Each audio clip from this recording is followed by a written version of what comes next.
Welcome back friends. कैसे दोस्तों, मैं विशाल कुमार। इस हिस्से में हम लोग पढ़ेंगे डाइजेस्टिव ग्लैंड पढ़ेंगे। इस सेगमेंट में डाइजेस्टिव ग्लैंड के बारे में हम लोग जानकारी एकत्रित करेंगे। तो आइए हम लोग देखते हैं डाइजेस्टिव ग्लैंड आखिर है क्या। तो डाइजेस्टिव ग्लैंड के बारे में हम लोग पढ़ते हैं। इस सेगमेंट में हम लोग डाइजेस्टिव ग्लैंड पढ़ेंगे। डाइजेस्टिव ग्लैंड एनसीईआरटी के अकॉर्डिंग हम लोग पढ़ेंगे। डाइजेशन ऑफ फूड हम लोग पढ़ेंगे। उसके बाद जनरली जो है हम लोग अलग प्रकार के डाइजेस्टिव मैकेनिज्म की ओर पढ़ेंगे। उसके फंक्शंस के बारे में हम लोग एनसीईआरटी बुक के अकॉर्डिंग हम लोग चलते चलेंगे, है ना। इस तरीके से डाइजेशन ऑफ फूड जो प्रोटीन्स का, आपको कार्बोहाइड्रेट का, फैट्स का, न्यूक्लिक एसिड का देखेंगे, है ना। लास्टली हम लोग इस तरीके से पूरी तरीके से डाइपेप्टाइड को तोड़ेंगे अमीनो एसिड में, अनेक प्रकार के सिंपल फॉर्म कार्बोहाइड्रेट में तोड़ेंगे, शुगर बेसिस बनाएंगे, फैटी एसिड, ग्लिसरॉल आपको डाइसेक्राइड से बनाएंगे, है ना। तो इस तरीके से अलग अलग प्रकार के हम लोग पढ़ेंगे। और लास्टली जो है टॉपिक है अगले सेगमेंट में एब्जॉर्प्शन ऑफ डाइजेस्टेड प्रोडक्ट्स पढ़ेंगे। तो चलते हैं हम लोग इस सेगमेंट का जो है हम लोग पढ़ना है, आपको डाइजेस्टिव ग्लैंड पढ़ना है हमें। तो आगे बढ़ते हैं डाइजेस्टिव ग्लैंड से।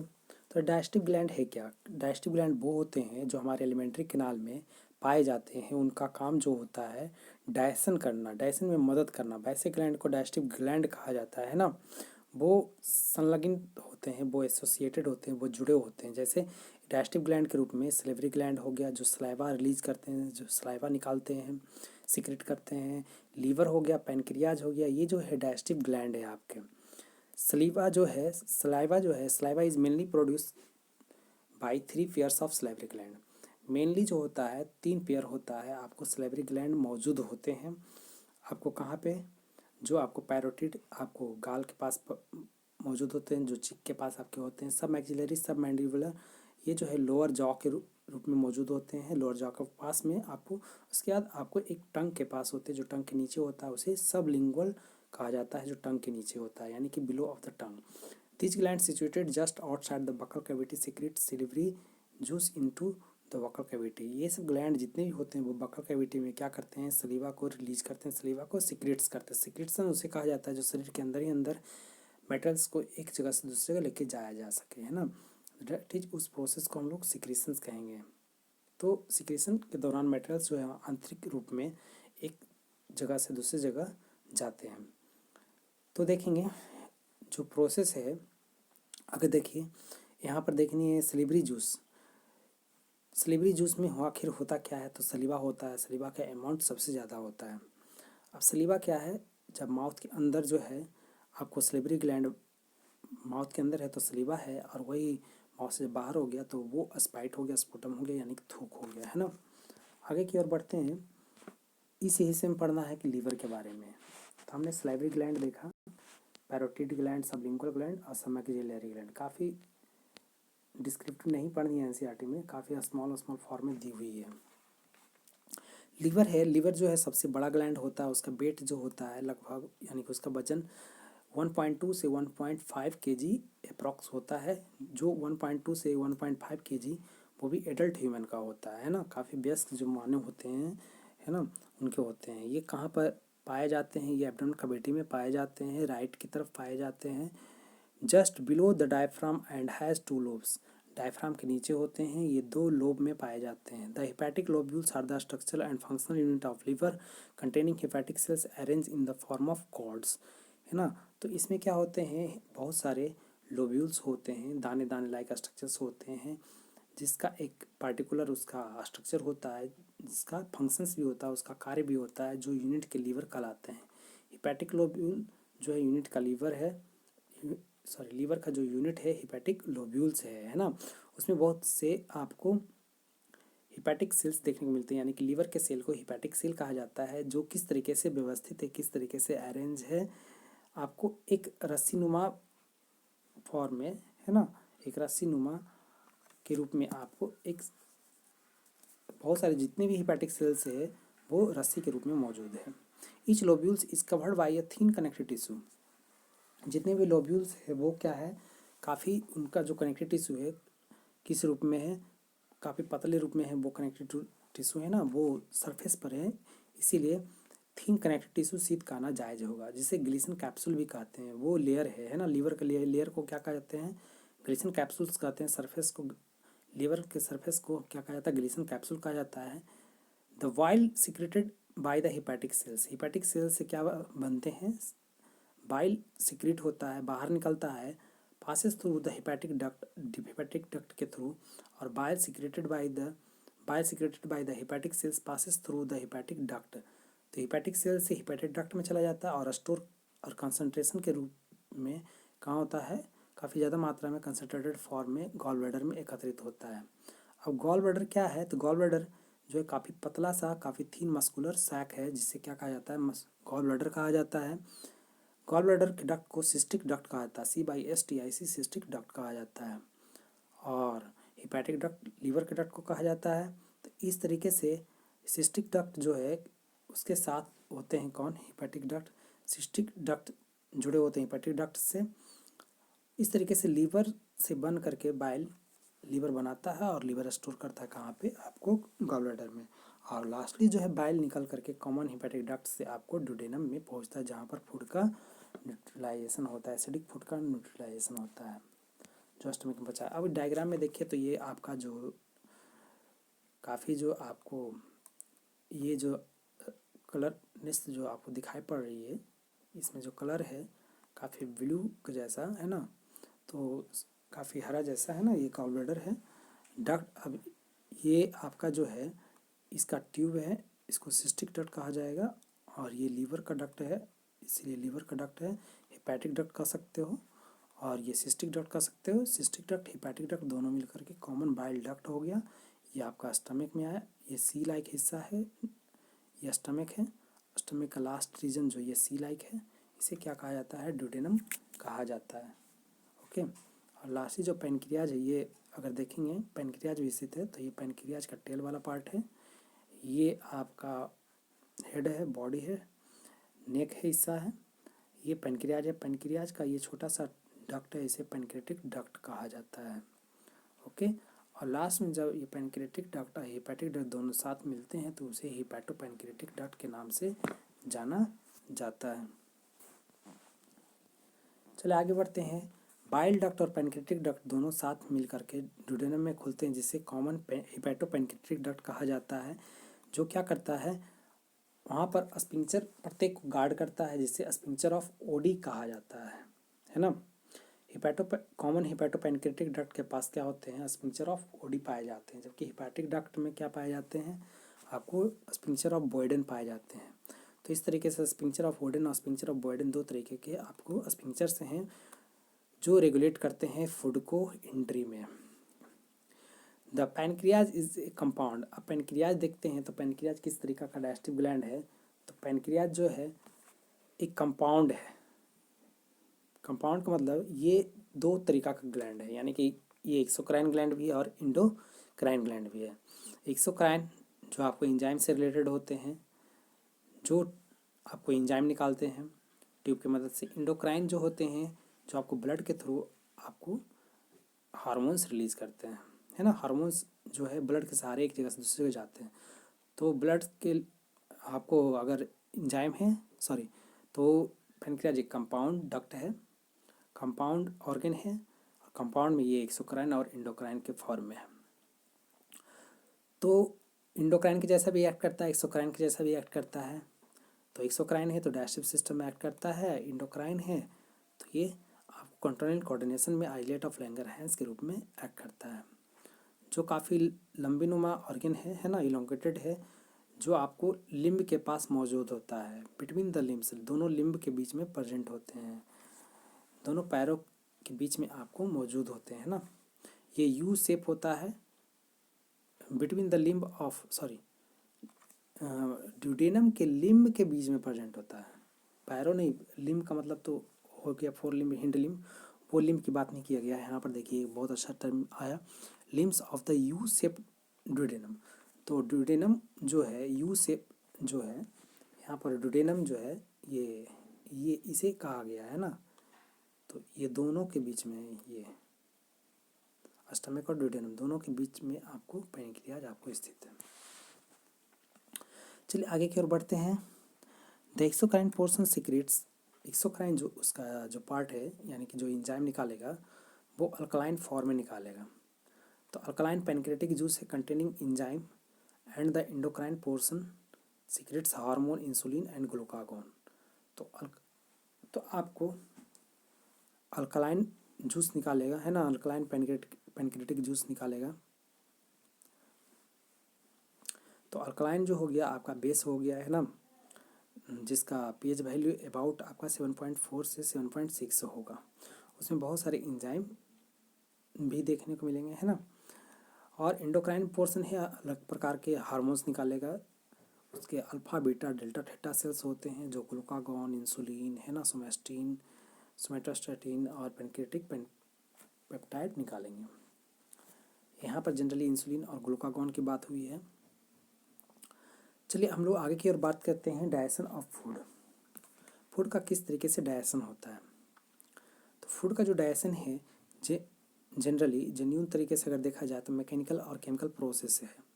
तो फूड का डाइजेशन पूरी तरीके से आपको मैकेनिकल और केमिकल रूप में आपको होता है। तो मैकेनिकल इसोफेगस में तो जनरली होता ही है, इंटेस्टिनल एरिया में भी होता है। केमिकली आपको जितने भी आपको क्या है जहाँ पर डाइजेशन होता है फूड का, माउथ में, स्टमक में, इंटेस्टिन में, है ना, ये सब केमिकल फॉर्म में। The buccal cavity performs the two major functions. Buccal cavity का जनरली दो काम है, एक है फूड को चिबाना, है ना, mastication of food and facility of soling, और क्या करना, निगलने में उसे फैसिलिटी प्रदान करना, है ना। तो बकल कैविटी के पास रख करके फूड को मेस्टिकेट किया जाता है। आपको काफ़ी जो है फूड को घुमाया जाता है, मूव किया जाता है ना, लास्टली निगल लिया जाता है। The teeth and the tongue with the help. तो टीथ और टंग के सहारे से ऐसा जो है कार्य प्रेफर होता है। Teeth and tongue saliva masticate and mix up food thoroughly. तो इस तरीके से स्लाइवा मिलता है और क्या किया जाता है, उसे मेस्टिकेट किया जाता है, काफ़ी छोटे छोटे हिस्से में तोड़ा जाता है और फूड के रूप में मिल जाता है। और म्यूकस इन स्लाइवा में जो म्यूकस होते हैं वो उसे क्या करते हैं, काफ़ी चिपचिपा बनाते हैं और मेस्टिकेट फूड पार्टिकल्स इनटू बोलस। और वहाँ पर क्या होते हैं, जब म्यूकस लुब्रिकेट करता है ना, और साथ ही साथ जो फूड के जो पार्टिकल्स होते हैं एक दूसरे में काफ़ी चिपक जाते हैं, अडेयर हो जाते हैं, और उसे क्या कहा जाता है, उस फूड को बोलस कहा जाता है माउथ में। अब बोलस क्या होता है, आगे की ओर बढ़ता है फायरिंग से, इसोफेगस से आपको स्लोइंग के द्वारा, स्लोइंग मतलब निगलने के कारण, निगलने के वाले प्रोसेस को डिग्लूटिशन कहा जाता है। स्लोइंग जो प्रोसेस होता है आपको इसोफेगस में फूड का, आपको फायरिंग्स के थ्रू, डेट इज डिग्लूटिशन कहा जाता है। बोलस लास्टली क्या होता है, bolus further passes down through the oesophagus, oesophagus के द्वारा पास करता है और आगे की ओर सक्सेसिव वे में मस्कुलर कॉन्ट्रैक्शंस आपको जनरली बॉर्न होता है, यानी कि मस्कुलर कॉन्ट्रैक्शन देखने को मिलते हैं। वो कहाँ पे आपको इसोफेगस में देखेंगे कि वहाँ पर काफ़ी रूप में मसल्स हैं, प्रॉपर कॉन्ट्रैक्शन, प्रॉपर रिलैक्सेशन होता है, जिसके कारण फूड जो है आपको कहाँ पर, स्टमक में पहुँचते हैं। The gastro oesophageal sphincter controls the passage of food. तो स्टमक और इसोफेगस के बीच एक स्फिंक्टर होता है, उसे गैस्ट्रो इसोफेजियल स्फिंक्टर कहा जाता है, जो फूड के पैसेज को स्टमक तक जाने में मदद करते हैं। द मतलब कि passage of food into the stomach control करता है, मदद नहीं करता, कंट्रोल करता है, रेगुलेट करता है। The सलीवा secret into oral cavity contains. तो सलीवा में आखिर क्या क्या, कौन कौन से आपको इलेक्ट्रोलाइट मौजूद होते हैं, है ना। तो जनरली जो है NaCl तो रहेगा ही, है ना, नमक, यानी नमक में NaCl होता है ना, तो सोडियम और क्लोरीन है ही, पोटेशियम भी है और कार्बनिक आयन भी मौजूद होते हैं। इंजाइम होते हैं, इंजाइम के रूप में salivary amylase, salivary lipase, salivary amylase होता है, लैपेज नहीं होता है, एमाइलेज काफ़ी ज़्यादा मात्रा में होता है। सलेबा का एमाइलेज है, अमाइल का मतलब होता है स्टार्च होता है। लाइसोजाइम जो होते हैं बैक्टीरिया, ये सबको क्या करते हैं, बैक्टीरिया को जो किल करता है उसका जो एंजाइम लाइसोजाइम होता है। The chemical process of digestion, सबसे पहले जो केमिकल प्रोसेस सबसे पहले स्टार्ट ओरल कैविटी के द्वारा होता है। इस तरीके से हाइड्रोलाइटिक एक्शन होता है, उससे कार्बोहाइड्रेट तोड़ा जाता है, तो कार्बोहाइड्रेट स्प्लिटिंग एंजाइम, और इस एंजाइम को सलेवरी एमाइलेज कहा जाता है। यहाँ पर सबसे ज़्यादा अगर देखते हैं तो सबसे ज़्यादा देखते हैं तो यहाँ पर स्टार्च का डाइजेशन होता है सबसे पहले, और सबसे ज़्यादा नहीं होता, मतलब कि 30% के अप्रॉक्स पूरा पार्शियल डाइजेशन होता है। यानी कि अगर 100% में 30% यहाँ पर स्टार्च का वाटर के साथ आपको क्या होता है, रिएक्शन होता है, ताकि जो है बहुत सारे एंजाइम जितने भी है जो स्लेबरी माइलेज के साथ स्टार्च जो है टूटता है आपको माल्टोज आइसोमाल्टोज डेक्स्ट्रीन में, है ना। द स्लेबरी माइलेज कार्बोहाइड्रेट को स्लेबरी माइलेज क्या करता है, एंजाइम तोड़ देता है। तो यहाँ पर स्टार्च जो है 30% आपको हाइड्रोलाइज होता है, जिसका पीएच वैल्यू 6.8 होता है, जो जनरली स्लाइटली जो होता है, अगर एसिडिक स्लाइटली अगर देखेंगे तो से ये 7 के नीचे है, यानी कि अगर देखेंगे तो बेस के करीब है। और जनरली तो ये तो एसिड है, और एसिड में कैसा बिग एसिड है, कैसा है 6.8 है, 7 के नीचे एसिड होता है, 7 के करीब है तो यानी कि बिग एसिड है। और बहुत ज़्यादा कम है तो एकदम हार्ड है, यानी कि स्ट्रॉन्ग एसिड है। तो ये तो जनरली 6.8 है तो यानी कि ये बिग एसिड है। तो ये क्या करता है, स्टार्च को डाइसेक्राइड में तोड़ता है, माल्टोज में। लाइसोजाइम क्या करता है, लाइसोजाइम स्लेवा में प्रेजेंट रहता है, जो क्या करता है, antibacterial agent that prevent infection. जो क्या करता है, एंटीबैक्टीरियल एजेंट है, वो क्या करता है, इन्फेक्शंस को रोकने में मदद करता है। इस तरीके से हमने ये देखा। अब हम लोग देखते हैं कि स्टार्च पर स्लेबरी माइलेज एक्ट करता है, जिसका पीएच वैल्यू 6.8 होता है, वो माल्टोज में तोड़ देता है। जो स्टमक में जो म्यूकोसा होता है, द म्यूकोसा ऑफ स्टमक, है ना।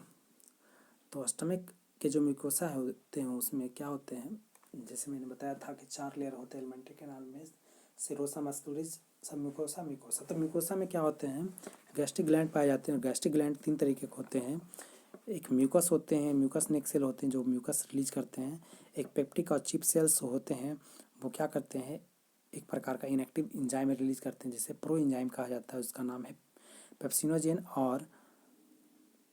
पेप्सिनोजेन है और प्रोरेनिन है ना, इसमें छूटा हुआ है ना।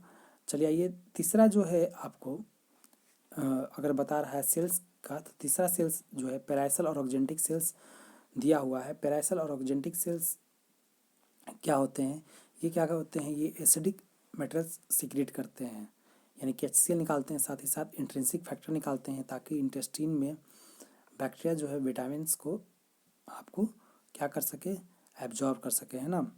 तो ये इंट्रिंसिक फैक्टर है जिसे कास्टल इंट्रिंसिक फैक्टर कहा जाता है, जो आपको विटामिन B12 के एब्जॉर्प्शन के लिए काफ़ी इंपॉर्टेंट होता है। अगर ये स्टमक में नहीं बनेगा तो इंटेस्टाइन में एब्जॉर्प्शन नहीं हो पाएगा बैक्टीरिया के द्वारा। तो अगर देखते हैं नेक्स्ट में,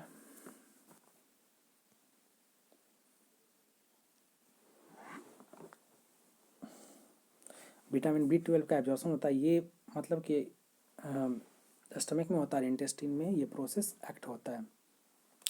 चलिए नेक्स्ट में हम लोग देखते हैं, स्टमक में जो रहता है फूड 4 से 5 घंटा के लिए रहता है, वहाँ पर फूड जो है मिलते हैं और गैस्ट्रिक जूस से कंबाइंड होता है, और धीरे धीरे वो काफ़ी छोटे छोटे भाग में टूटते हैं, चर्न होते हैं, बर्नट होते हैं, और इस तरीके से जो मस्कुलर बॉल का जो एक्टिविटी होता है उसके कारण वो फूड जो है बोलस इंटरचेंज कायम में हो जाता है।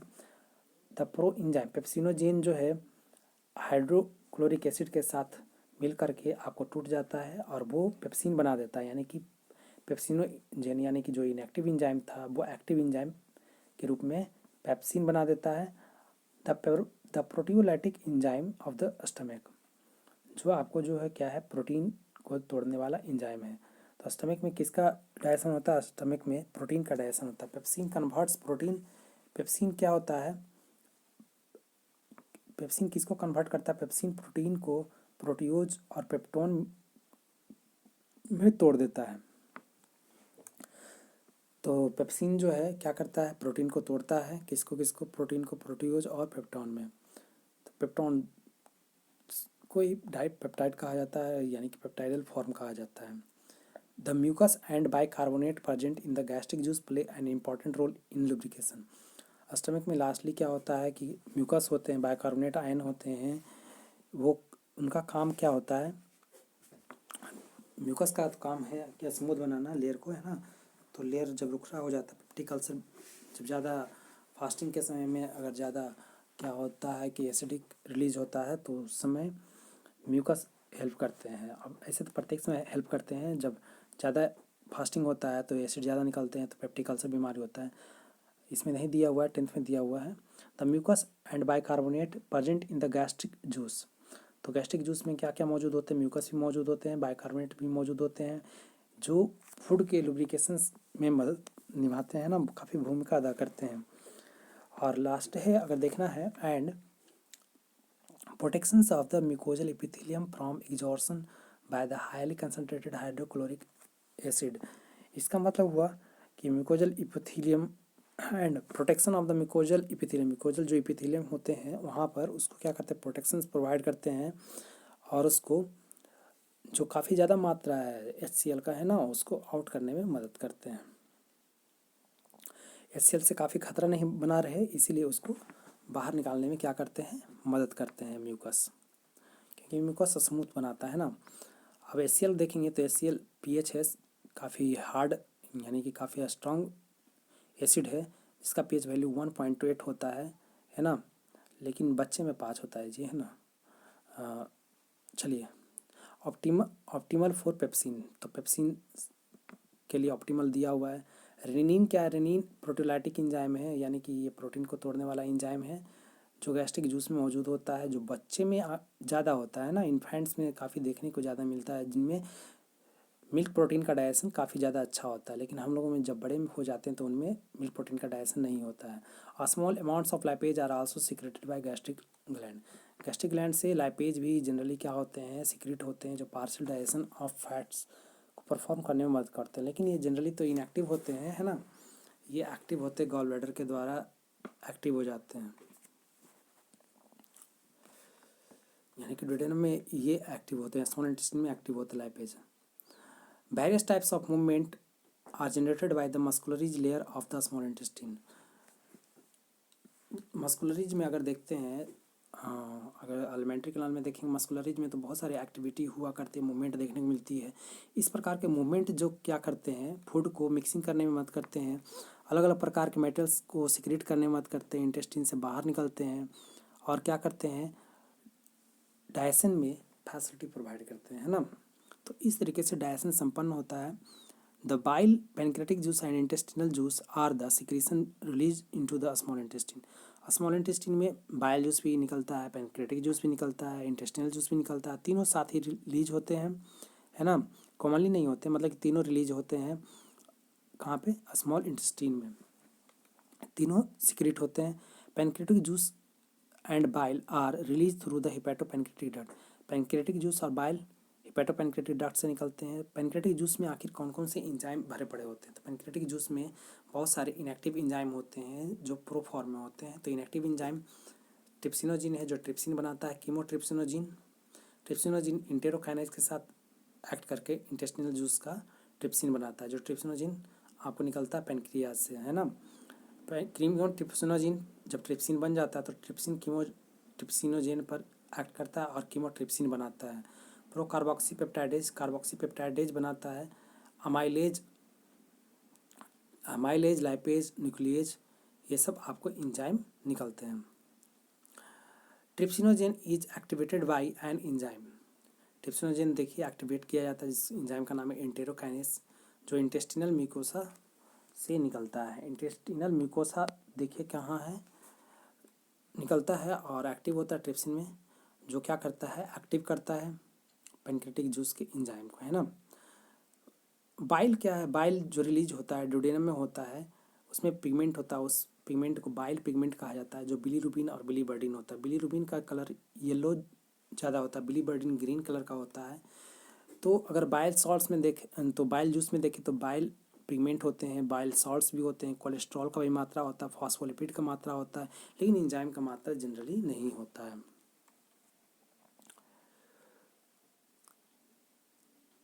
बाइल क्या करते हैं, बाइल फैट्स का इमल्सिफिकेशन करते हैं, फैट्स का जो कम्प्लेक्स फॉर्म का जो लोब है उसको स्मॉल स्मॉल लोब्यूल्स में तोड़ते हैं, है ना, यानी फैट्स को छोटे छोटे फॉर्म में तोड़ देते हैं।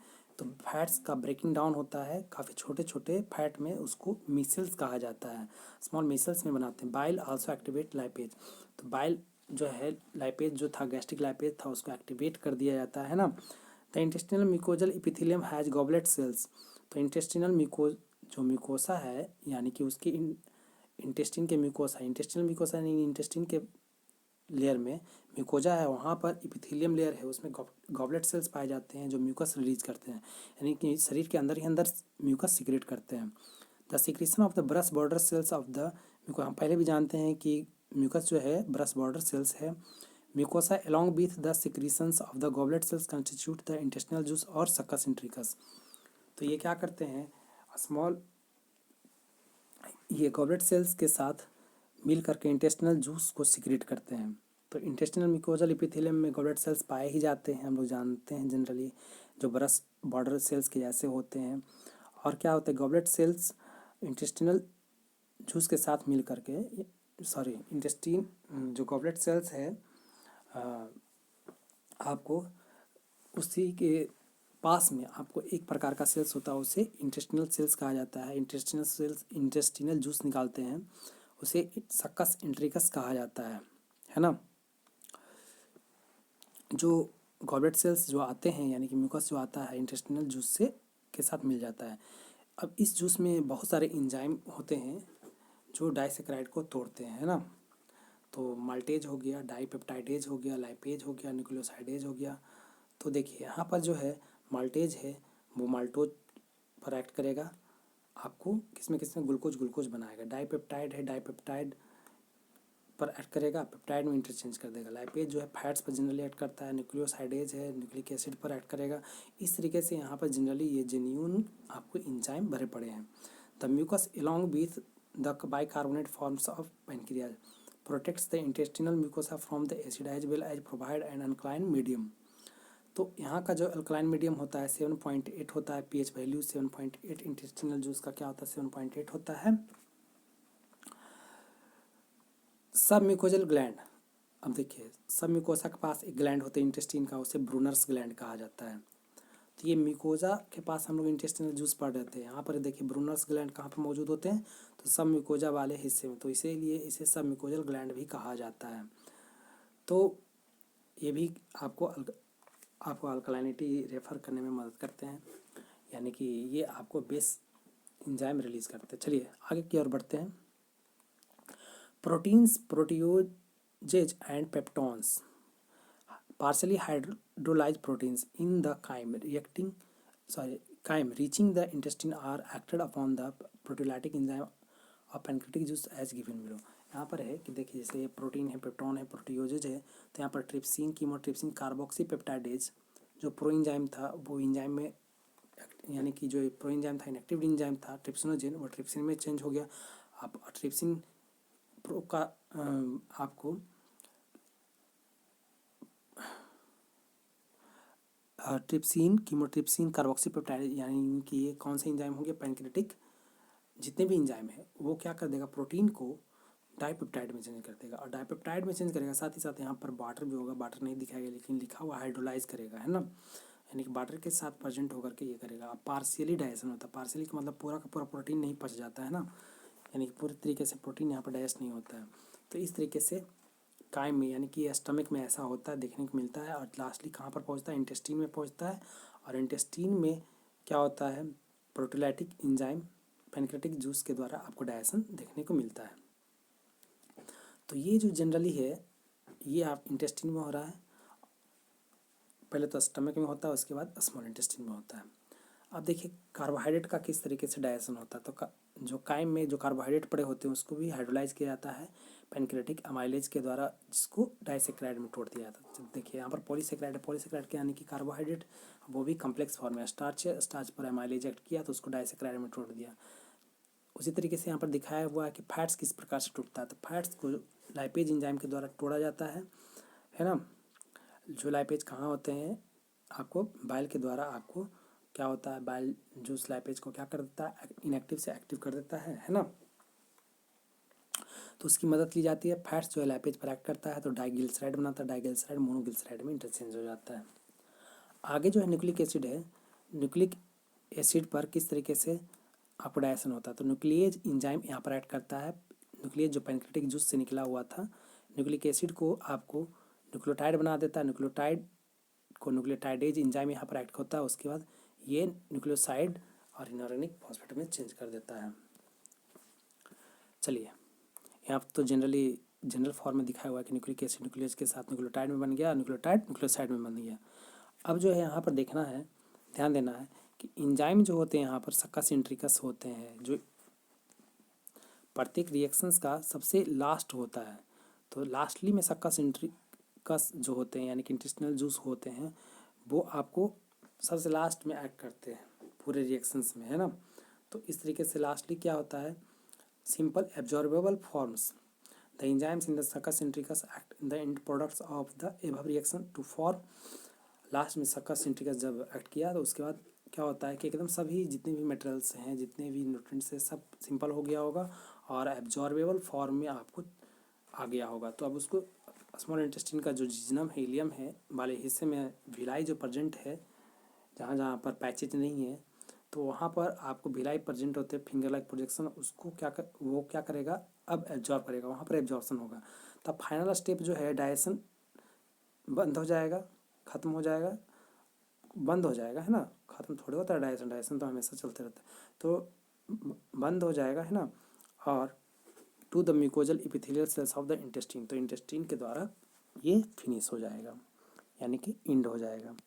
अब जो देखनी है यहाँ पर देखिए, डाइपेप्टाइड जो है अमाइनो एसिड में चेंज हुआ, डाइपेप्टाइड डेज इसको चेंज करने में मदद किया। माल्टोज जो है माल्टोज पर माल्टेज ऐड किया, ग्लूकोज और ग्लूकोज बनाया। लैक्टोज, देखिए यहाँ लैक्ट आ रहा है, तो ये गैलेक्टोज में चेंज होगा, तो ग्लूकोज और ग्लूकोज तो रहेगा, देखिए प्रत्येक में ग्लूकोज है कार्बोहाइड्रेट में, है ना। तो लैक्टोज जो है लैक्टोज पर लैक्टेज एक्ट करता है, तो ग्लूकोज और गैलेक्टेज बनाता है ना। छः कार्बन के होते हैं। सुक्रोज पर सुक्रेज यानी कि इन्वर्टेज एक्ट करता है, जिस जो ग्लूकोज और फ्रुक्टोज में चेंज होता है। न्यूक्लियोस टाइड्स पर हम बताए थे पहले भी, न्यूक्लियोटाइडेज एक्ट करता है तो न्यूक्लियोसाइड में चेंज होता है। न्यूक्लियोसाइड पर न्यूक्लियोसाइडेज एक्ट करता है तो शुगर और बेस बनाता है। ओके, आगे हम लोग देखते हैं कि डाइग्लिसराइड और मोनोग्लिसराइड पर लाइपेज एक्ट करता है, यानी कि जो फैट्स पर एक्ट करता है तो फैटी एसिड और ग्लिसरॉल बनते हैं। तो इस तरीके से जो मैक्रोमोलिक्यूल्स हैं जो लाइफ में प्रेजेंट है, जो बड़े बड़े फॉर्म में कार्बोहाइड्रेट, प्रोटीन्स, फैट, तो वो क्या होते हैं, वो ड्यूडेनम रीजन में स्मॉल इंटेस्टीन का जो पार्ट है ना, वहाँ पर टूटते हैं, वहाँ पर ब्रेक डाउन होता है। तो इस तरीके से जो सिंपल सब्सटेंस है आपको उसको एब्जॉर्ब कर लिया जाता है जिज्नम और इलियम रीजन में, है ना। उसका लास्टली है देखना है, the undigested and unabsorb substance are passed on the large intestine. जो अनपचे होते हैं, जो अनएब्जॉर्ब होता है सब्सटेंस, जिसको एब्जॉर्ब नहीं किया जा सकता स्मॉल इंटेस्टाइन में, वो आगे की ओर लीड करता है और कहाँ पर बढ़ता है, लार्ज इंटेस्टाइन की ओर आता है। अब आगे देखना है, no significant digestive activity occurs in the large intestine, the functions of large intestine. Large intestine का फंक्शंस आखिर क्या है, तो देखिए कहा जा रहा है कि लार्ज इंटेस्टाइन का कोई भी इंपॉर्टेंस नहीं है डाइजेशन एक्टिविटी में, लेकिन लार्ज इंटेस्टाइन का कुछ कुछ फंक्शंस हैं जो देखना है, जैसे वाटर को एब्जॉर्ब करना, मिनरल्स को एब्जॉर्ब करना, ड्रग्स को एब्जॉर्ब करना, ये काफ़ी इंपॉर्टेंट फंक्शंस है। नेक्स्ट में सिक्रीशन ऑफ म्यूकस, म्यूकस को सिक्रीट करना, और which helps the adhering the waste, वो क्या करना, म्यूकस जब रिलीज होगा, म्यूकस सिक्रेट होगा ना अंदर ही अंदर, तो क्या करेगा, वेस्ट को एडेयर करेगा, अपने आप में जोड़ेगा और इस तरीके से काफ़ी एक जगह इकट्ठा रखेगा, है ना। तो इस तरीके से अनडाइजेस्टेड फॉर्म पार्टिकल्स को लुब्रिकेट करने में, है ना, मिलाने में मदद करता है ना। तो लुब्रिकेट करेगा, एक दूसरे को मिलाएगा, है ना, स्मूथली फॉर्म में, और ताकि जो है एनस के थ्रू इजी फॉर्म में ये इस रास्ते से एनल कैनाल्स रास्ते से ये बाहर निकल सके। इसीलिए एडेरिंग करना ज़रूरी है, म्यूकस का काम ज़रूरी होता है यहाँ पर सिक्रेशन का लार्ज इंटेस्टाइन में। अब हमें देखनी है कि जो अनडाइजेस्टेड होते हैं, अनएब्जॉर्बल सब्सटेंस होते हैं, उसे फीकस कहा जाता है, FAECES। देखिए कितनी इंपॉर्टेंट है। तो अनडाइजेस्टेड मटेरियल्स, अनडाइजेस्टेड वेस्ट को फीकस कहा जाता है। फीकस कहाँ एंट्री करता है, सीकम के द्वारा लार्ज इंटेस्टाइन के बहुत सारे कोलोन से होकर रेक्टम में आपको पहुंचता है। चलिए, large intestine through ileocaecal valve, तो इलियो कैवल का मतलब इलियो सिकल, सिकल का मतलब हुआ इलियम और सिकल के बीच में एक भाल्व होता है। भाल्व का काम है कि एक ही डायरेक्शन में लेके जाना, which prevents the back flow of the faecal matter, faecal matter को बैक फ्लो होने से बचाता है। It is temporarily stored in the rectum till defecation. Defecation का मतलब होता है डी मीन्स रिमूव होता है, फीकस, फीकस मीन्स वही हुआ वेस्ट मटेरियल, है ना। सॉलिड वेस्ट मटेरियल आपका हो गया फिकस, तो उसे रिमूव किया जाएगा। The activities of the gastro intestinal tract and under neural and hormonal control of proper coordination of the different parts. तो अब क्या होगा, गैस्ट्रो इंटेस्टिनल ट्रैक्ट यानी कि स्टमक और इंटेस्टीन के रास्ते में न्यूरॉन्स के द्वारा और हार्मोन्स के द्वारा एक समन्वय और नियंत्रण होगा, एक प्रकार का कंट्रोल एंड कोऑर्डिनेशन देखना पड़ेगा वहाँ के डिफरेंट डिफरेंट हिस्से में, है ना। तो गैस्ट्रो इंटेस्टिनल ट्रैक्ट पे आपको हार्मोन्स और न्यूरल एक्टिविटी दिखते हैं। द साइट स्मेल एंड और the presence of the food of the oral cavity can stimulate the secretion of saliva. The site vision की बात किया जा रहा है, स्मेल सुगंध की, the presence of food, food का प्रेजेंस ओरल कैविटी में, can stimulate the secretion of saliva, सलीवा का सिक्रीशन, ये सब जितना भी है जनरली जो प्रोसेस है न्यूरल कंट्रोल हार्मोनल एक्टिविटी के द्वारा होता है। Gastric and intestinal secretion are also similarly stimulated by neural signal. देखिए गैस्ट्रिक ग्लैंड भी आपको किस तरीके से कार्य करती है न्यूरल सिग्नल पे, इंटेस्टिनल सिक्रीशन भी न्यूरल सिग्नल पे। The muscular activities of different parts of the alimentary canal can also be moderate by neural mechanism. तो इस तरीके से नर्वस सिस्टम जो हमारा ब्रेन है ना, उसके द्वारा ये मैकेनिज्म क्रियान्वित होती है। इस तरीके से ये वर्क फंक्शंस चलता है, मैकेनिज्म आगे बढ़ता है ना, both local and through CNS। तो ये लोकल और जो वहाँ पर जो पाए जाते हैं नर्व्स उसके द्वारा, और सेंट्रल नर्वस सिस्टम यानी कि ब्रेन और स्पाइनल कॉर्ड के द्वारा ये एक्ट होता है। Hormonal control of the secretion of digestive juice is carried out by local hormones produce by gastric and intestinal mucosa. Generally जो है अगर देखेंगे तो यहाँ पर बहुत सारे डाइजेस्टिव जूस होते हैं, उसको किसके द्वारा लेके जाया जाता, तो उसको जो उस मैकेनिज्म को जो हेल्प करते हैं उसमें वहाँ का जो लोकल ही आपको क्या होता है, जितने भी लोकल हैं वही मदद करते हैं। जैसे या तो गैस्ट्रिक जूस निकले या तो इंटेस्टिनल जूस निकले म्यूकोसा पार्ट से, तो गैस्ट्रिक और इंटेस्टिनल म्यूकोसा के लिए आपको वो लोकल हार्मोन्स ऐड करते हैं, तो लोकल हार्मोन्स होते हैं। अब हम लोग आगे की ओर पढ़ेंगे एब्जॉर्प्शन ऑफ डाइजेस्टेड प्रोडक्ट पढ़ेंगे अगले भाग में, और उसके बाद हम लोग पढ़ेंगे अगले भाग में डिसऑर्डर एंड डाइजेस्टिव सिस्टम, है ना। तो इस तरीके से हम लोग ये देखेंगे। उसके बाद एक लास्ट होगा जो आपको क्वेश्चन आंसर का होगा सेक्शंस, है ना, आपको NCERT क्वेश्चन आंसर। तो हम लोग ये पढ़ेंगे, तो आगे देखते रहिए। धन्यवाद।